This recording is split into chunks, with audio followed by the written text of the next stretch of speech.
अब तू सतावल छोड़ना, दिल के दुखावल छोड़ना। अब तू सतावल छोड़ना, दिल के दुखावल छोड़ना। हमारा पतोहार एहसान लागी गो, तिल तिल हुआवल छोड़ना। अब तू सतावल छोड़ना, दिल के दुखावल छोड़ना।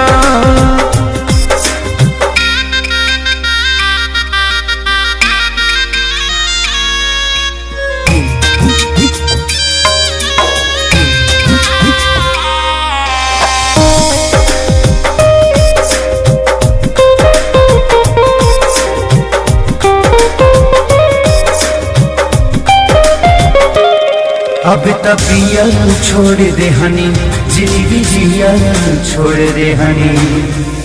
खोज खबर तुहरे हाथ छोड़ दे हनी।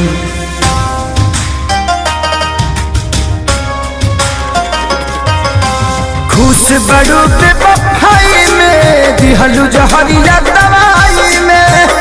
हमारा से रोटी अब तक टूटत नहीं खे हो, वही हजन की चावल छोड़ दा। अब तो सतावल छोड़ दा, दिल के दुखावल छोड़ दा।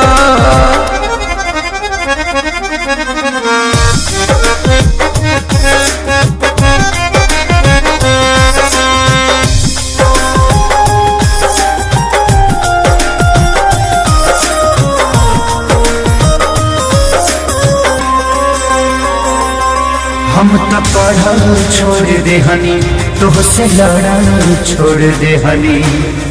खुशी तो है देखी देख के जरल छोड़ दे हनी।